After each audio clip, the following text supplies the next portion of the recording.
Bonjour à tous, bienvenue dans cette vidéo tutoriel de Code & Slash. Dans cette vidéo, je vais vous montrer et vous expliquer une façon de coder une araignée qui tire sur le héros lorsqu'elle est proche de celui-ci. Alors ne vous inquiétez pas, toutes les fonctions spécifiques à Code & Slash que je vais utiliser dans cette vidéo, vous pouvez les retrouver dans la documentation accessible via ce bouton.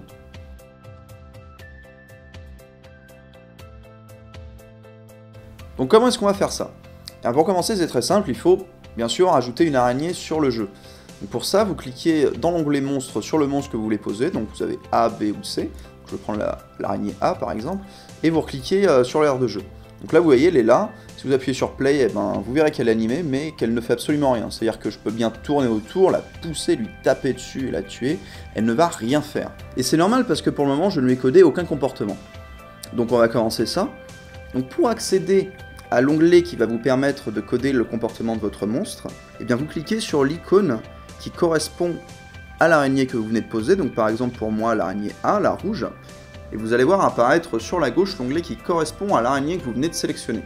Alors pour commencer, je vais juste faire tirer l'araignée, donc pour ça c'est très simple, il faut que j'écrive dans la fonction toujours, donc entre les deux accolades, monstre.tire, avec les parenthèses pour exécuter la fonction tire, et si j'appuie sur reload, on voit bien que l'araignée elle tire, mais elle tire tout le temps, c'est-à-dire que si je fais passer mon héros devant, je meurs instantanément.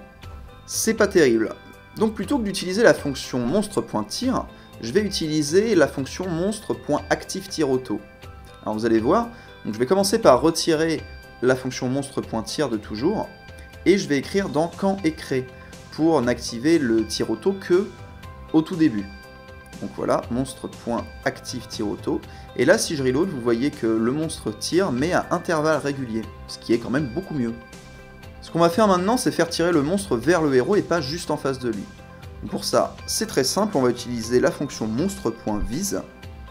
Donc on va la mettre dans la fonction toujours, parce qu'on veut que le monstre vise toujours le héros, et pas juste au début.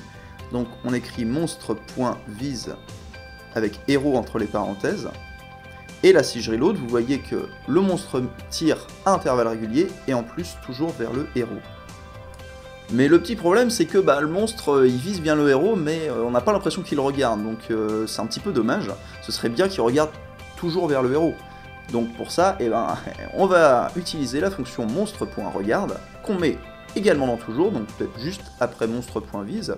On va écrire monstre.regarde héros, et là, si je reload, vous voyez que non seulement le monstre, il vise le héros, donc il tire bien vers lui, mais en plus il le regarde, ce qui est beaucoup plus sympa.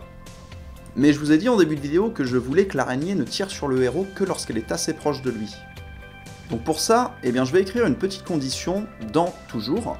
Donc pour ça, c'est très simple, ça s'écrit de la façon suivante. Il faut faire if, avec les deux parenthèses dans laquelle on va mettre notre condition.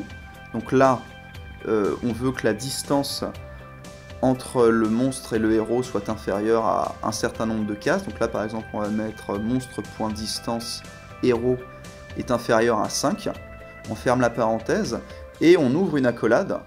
Et le code qui va être entre ces deux accolades va être exécuté uniquement si la distance entre le monstre et le héros est inférieure à 5. Et du coup, vous avez deviné, ce que je vais mettre comme code entre ces deux accolades, c'est monstre.active-tire-auto. Donc c'est-à-dire que je vais l'enlever de début, et je vais le mettre entre ces deux accolades. Et donc, si je lance le jeu, vous allez voir qu'au début, si je suis trop loin de l'araignée, elle ne me tire pas dessus, mais dès que je me rapproche, elle active son tire-auto, et elle tire sur le héros. Mais le problème, c'est que vous voyez, si je m'éloigne, elle continue à me tirer dessus. Et c'est normal, c'est parce que je n'ai pas encore terminé la condition. C'est-à-dire que pour le moment, je lui ai juste dit d'activer son tir-auto si le héros est assez proche d'elle. Donc ce que je vais faire, c'est que je vais écrire la suite de la condition if, c'est-à-dire que je vais mettre sinon, donc else, désactive ton tir-auto. Donc pour ça, à la suite du if, j'écris else, j'ouvre une accolade, et j'écris à l'intérieur de cette accolade monstre.désactive tire-auto. Et vous voyez que si je lance le jeu, si je me rapproche de l'araignée, elle commence à me tirer dessus, et si j'éloigne mon héros, elle arrête de tirer. Donc voilà, on a bien le résultat qu'on voulait, l'araignée qui tire sur le héros lorsqu'elle est assez proche de celui-ci. Maintenant, ce que je peux faire par exemple, eh bien, c'est modifier la cadence de tir du monstre, donc c'est-à-dire je vais aller dans la fonction début et je vais écrire monstre.cadence tir auto est égal à par exemple 0,3, c'est-à-dire que le monstre tirera, quand il est en tir automatique, que toutes les 0,3 secondes.